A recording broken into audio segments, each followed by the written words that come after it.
آدم اسكن أنت وزوجك الجنة وكلا منها رغدا حيث شئتما ولا تقربا هذه وقلنا يا آدم اسكن أنت وزوجك وقلنا منويل یا آدم و اے آدم اسکن اسیگا دا امر دیتا ہوئی امر دا بقا دا پار دے یعنی تپکیے اس پکی باقی بادشاہ اسکن اسیگا انت تو وزوجو کا استاخذہم الجنت پا جنت کی اسے گئی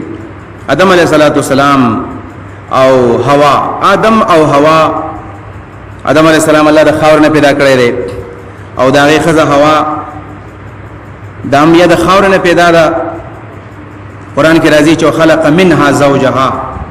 دا آدم دا جنس نمی دا غی خزم پیدا کرل دا آدم جنس خاور دنو دا ہوا جنسم خاور شولا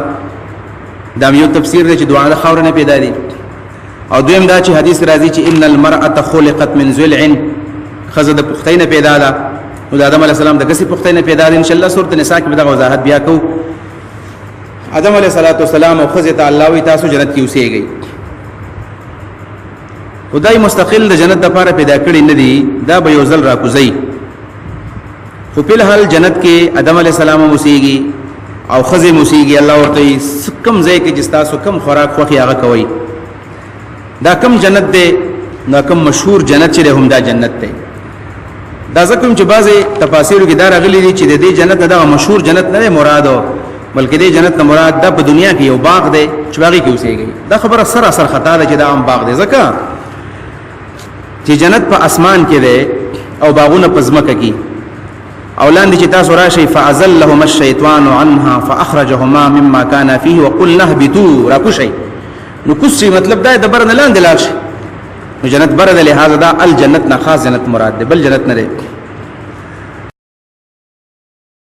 اشکال زکه پیدا شوی دی چې جنت ته خلق په عمل باندې زی او آدم علیه السلام او حوا خل عمل نه ده کړي لہذا دا دغه جنت نه مراد نو په دې باندې اړو سو دلیل نشته چې دا جنت نه مراد بل جنت ته هم دغه یو جنت ته الجنت نو آدم علیه السلام او دغه خزا دا په جنت کې اوسېږي الله ورته چې وکولا منها رغدا خوراک پکې کوي خدایت ساتي چې دې جنت کې یو نه دا دیونه ته بتا سو نږدې نه ورځي کز نږدې ورغلې نه ورې بیا به خوري او چې هم خړل نه ورې یاد ساتي بیا بتا سو دلته نو سیږي بیا به کوزيږي دې نه بځي آدم علیہ السلام او حوا علیہ السلام دوه اوسېږي جنت کې خوشاله ژوند تیری دغه ونه له نو ورځي خو شیطان دا سورۃ الاعراف کې تفصیل راشي چې شیطان خو الله تعالی جنت نه کوس کړو او دای شړل فخرج منها فانك رجيم نو مسلسل لګیدل دی او د خود مخ کې ویلو چې الله مال لګ غلبه راکړل او تسلط او اختیار راکړ زبدا بلارکم نو آدم علیہ السلام پس لګیدل دی الله تعالی ته داونه مخره دا کې درې اقوال دي یو قول دا دی چې د دینه مراد شجره التین دا د انذر ونه دا انذر دیم نمبر دا شجره الزیتون دا د خونه ونه دا او دریم نمبر شجره الحنطه دا غنم دی دا دریوانه اقوال راغلي دي په تفاسیرو کې یا غنم دی یا انذر او یا خونه علماوی په دې باندې سم مرفوع حدیث نشتا په حدیث کې نه دی راغلي چې دا کم بوټه دی بس الله تعالی هم د قشان مجمل پرې خېده چې تاسو دې بوټي ته مور نږدې کېږي لہذا زمنګ د پاره هم د دې معلومول دا سه عبادت هم نه او ضروري هم نه دي بس یو ونه او الله تعالی ورته منځدې کېږي دې نور نږدې کېدل شیطان مسلسل لګیدل دی په آدم علیه السلام پسې چې آدم علیه السلام د کومه نو آدم علیه السلام او خزه اوسې کی په جنت کې خدای ونه له ورنږدې کېږي نه نو شیطان راغی او د ته ویل چې ته ولې دا ونه نه خوري ناغه ورته ویل چې زه الله منع کړم چې دا ونه نه خورم الله منع کړم نو شیطان اوس آدم علیه السلام څنګه دوکې ده سدا وې ته دا ونه نه دی ویلې چې دا ونه مخوره لا تقربا هذه الشجره دي ونی ته مونږ ځکهګا دا الله تعالی هغه پلاني ځکه دا بوټه خودلې چې دا مخره یو تفسیر علماء دا کړی چې ته د خاص ونی د خوللو منع کړی دا چې هغه پلاني ځکه الله تعالی ته له حکم کو نو هغه بوټه درته یاد کړو یعنی هغه خونو هغه انذر هغه غنم دا دلته چې دی دا درته یاد کړی لہذا دا اخرى نو آدم علیہ السلام په دې کې زمانه پر څه خیری نو ورته دا شجره الخلد هل ادلک علی شجره الخلد پدې کې یو خیر دا دی چې ته بدل ته ټول مري یو پکې پیدا ده نو آدم علیه السلام خو پدې پوېږي چې الله منع کړي ما خود ته شیطان سوې ته ته هغه بوټه خودلو دای نه دی خودلې بل پکې دا خیر دی چې وملک لا یبلا دسي حکومت بدل الله درکې ته بنظرېږي دا دوا وسوسه وتواچولې چې یو به ټول مری دلته یو دا چې دسي حکومت به تاسو ملاويږي لکه زمون په دې معاشره کې چې دا مشهور ده آب حیات کدا چا وس کړی دا منمري دا خبره غلطه ده کل من علیها فان هر څوک به وفات کی آب حیات نشتا او دا خضر علیہ السلام سکلی دونه غټول عمر ژوند دی دا خبرم خطر چې خضر علیہ السلام ژوند دی هغه وفات دی نو دا تک اخري ټول عمر به ژوند دی حکومت به تاسو ملاويږي بل دا ان تکونا ملکین دوه خبره ده چې فرشتي بدنه جوړ شي فرشتي بدرنه جوړ شي دا دریم نمبر وسوسه تاسو فرشتي دا اصل کې وسوسه د آدم علی السلام ته خدا پته و چې زه د فرشتو نه غوړم ما دې پوهیږي تاسو کنه فرشتو خو ما ته سجده لګول زه فرشتو ته پسخېږم خو شیطان دې او دوکه ورته قسم ذهن ته وراچي دوکه کوي آدم علی السلام نه منم نشه دسنه حکومت په نه پکار ټول عمر بدلتا پاتې کېدل مې دي پکار او بل دا چې زما فرشتہ کېدل مې دي پکار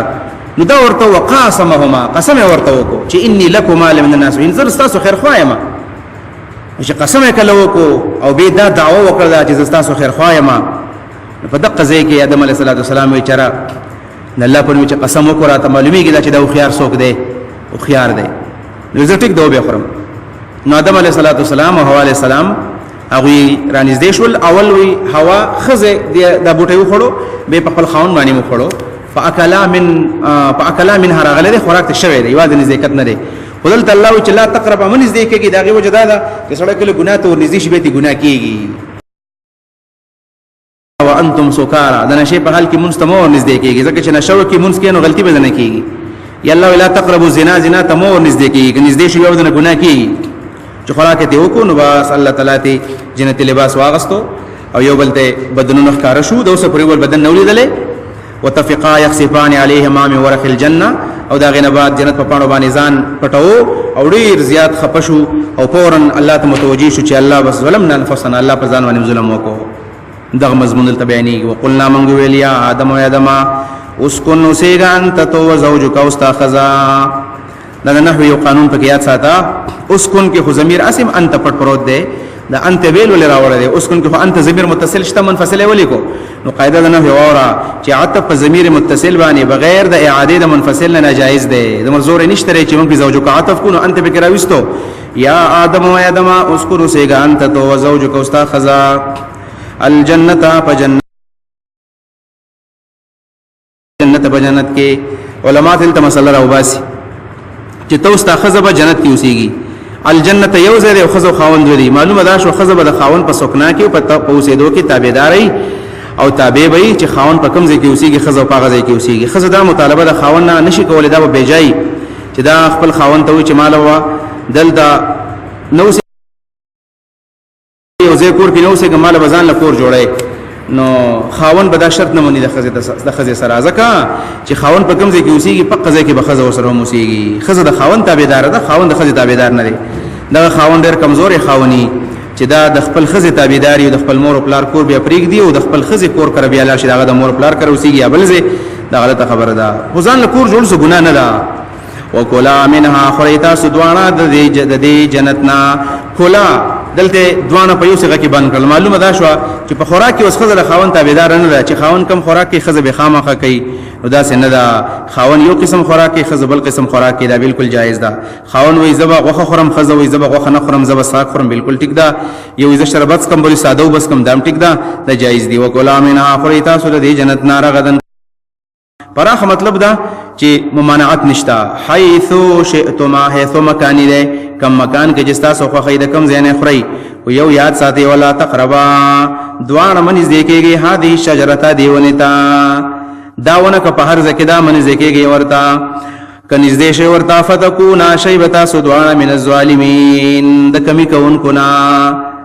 په ثواب کې بنګوره کمه راشي فتكونا شيبتا من الظالمين د کمی کون کنا او استاد سره مګوره کمه وشي او استاد سره زیاته وشي ظلم به وکي هغه ول ټیک دا وس وخت ری فازلهما الشیطان راو خیول دی دوارو در شیطان عنها دا غینا سو دا غیونی دا خورلو دا وجنا دی عن سببی وی لأجل اکلها مانا منکو فازلهم الشیطان راو ذکرل دی راو خیول دی دوارو در شیطان عنها دا وجد خوراک دا دیونینا فاخرجهما نشیطان راو استل دا دوانا مما دا غزینا کانا چودا دوانا فی باغزی کی چاگ جنتو نسبت د خروج شیطان ته وشو ځکه چې دای سبب جوړ شوی دی نور الله را کوس کړی دی شیطان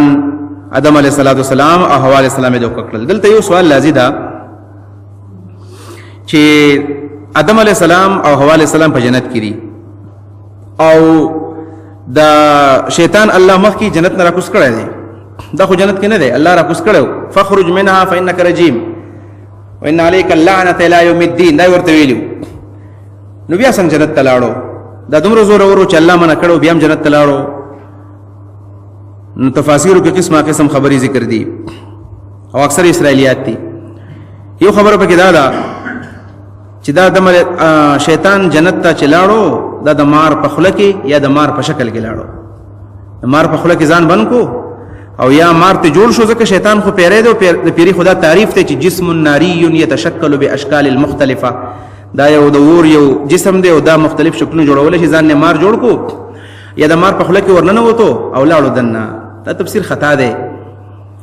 ځکه خطا دی چې دا خدای نه دا معلومه شو جنت کې ماران لمانان کولا او زیرازي ان کې جنت خډر پاک ځای دی کې ماران لمانان سکی دا خبره غلطه ده جی او دیم نمبر دا خبر د پټ څنګه لاړو پټ خونه شوتللې خدا خبره کمزوري ده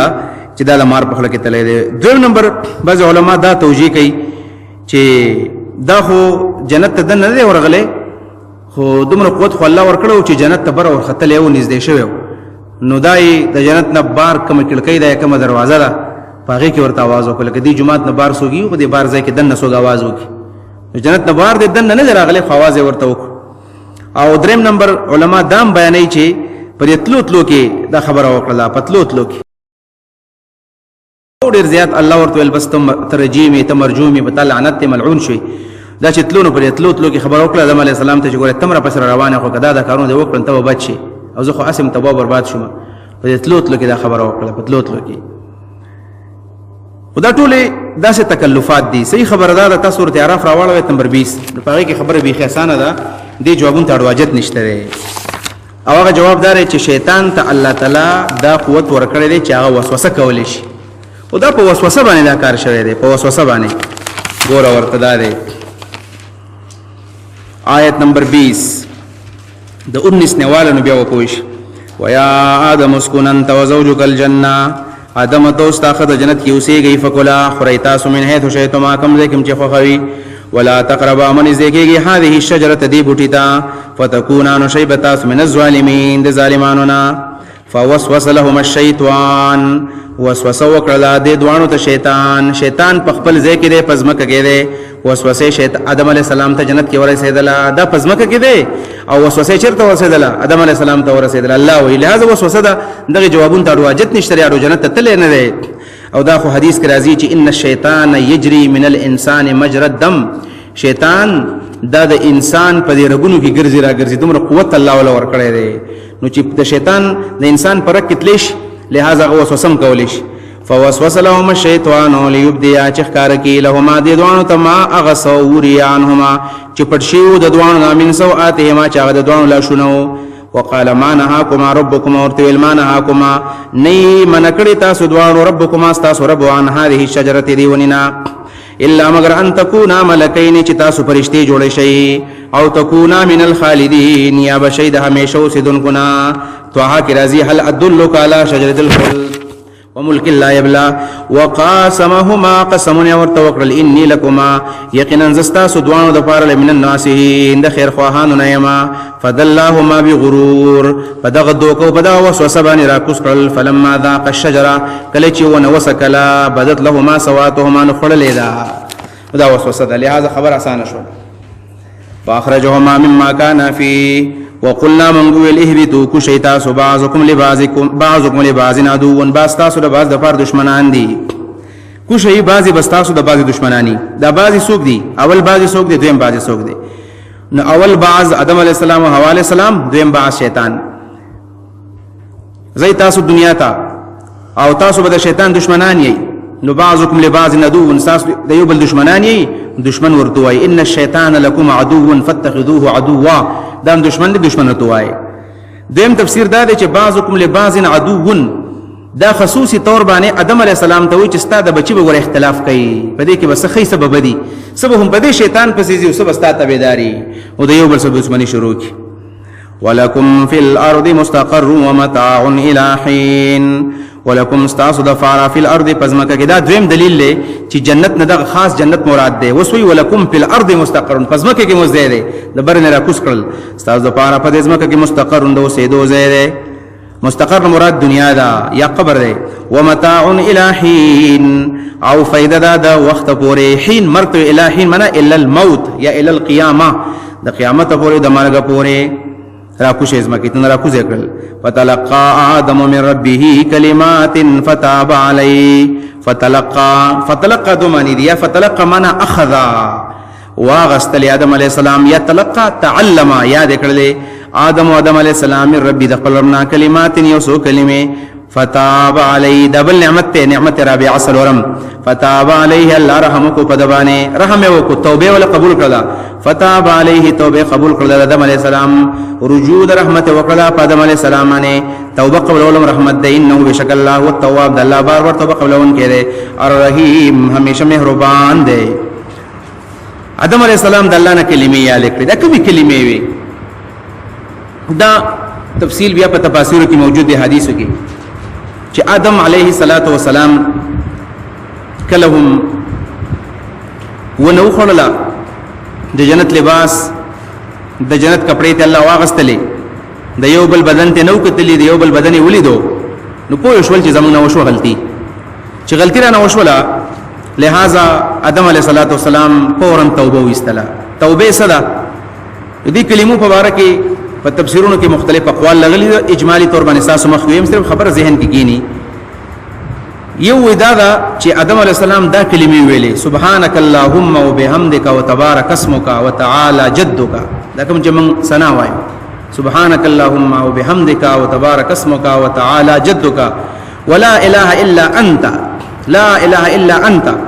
ظلمت نفسي فاغفر لي فانه لا يغفر الذنوب الا انت. دا کلمې ویلې، اوله ثنا ویلا، بیاوی ظلمت نفسي، پزان می ظلم وکړو، فاغفر لي او بخا، فانه لا يغفر الذنوب الا انت، الله گناهونه تبخي. سراج المنیر دا جمله راغستې دي. یو دا شو. دویم نمبر عبد الله ابن عباس وی رضی الله عنهما چې آدم علیہ السلام الله ته ویل چې یا رب الم تخلقني بيدك، اے الله ولتاز په خپل لاس باندې نه پیدا کړې، ځکه کپڑے نشته، الله سره خبرې کوي. الله ته بلا او بالکل په خپل لاس پیدا کړې. بیا ورته وی آدم علیہ السلام الله ته الم تنفخ في الروح من روحك، ول اے الله تا په ما کې خپل روح نه دی اچولې. الله ورته او بیا ورته اے الله ول تاسو په جنت کې نیمه وسولې. الله ویاو نو فورا ورته الله آدم علیہ السلام یا رب انی تبت، الله بس ما توبه استله، توبه وباسم، واصلحت او زخب العمل تكون راجعي انت الى الجنه، واپس به جنت نه بوزيبا. الله ورته نعم ابوزم دي. دا هغه کلمې دي، هغه کلمې دا په دې احادیثو کې به تفاسیر کې راغلي دي، خو صحیح خبردار د سورۃ اعراف آیت نمبر 22 کې ورش دا کلمې اصل کې هغه کلمې دي القرآن يفسر بعضه بعضا، چې آدم علیہ السلام د خلینو دا خبره وختله چې ربنا ظلمنا انفسنا وان لم تغفر لنا وترحمنا لنكونن من الخاسرين. دا کلمه ده ربنا ظلمنا انفسنا وان لم تغفر لنا، دا کلمه ده. فتلقى آدم من ربه كلمات، نو یاد کړل آدم علیہ السلام من ربی د خپل ربنا کلمات کلمې اوسو. فتاب علیه الله رجوع رحمت وکړه په آدم علیہ السلام باندې. انه بشک د آدم علیہ السلام الله تعالی هو التواب، الله بار بار توبه قبولون کړي. الرحیم همیشه مهربان دی.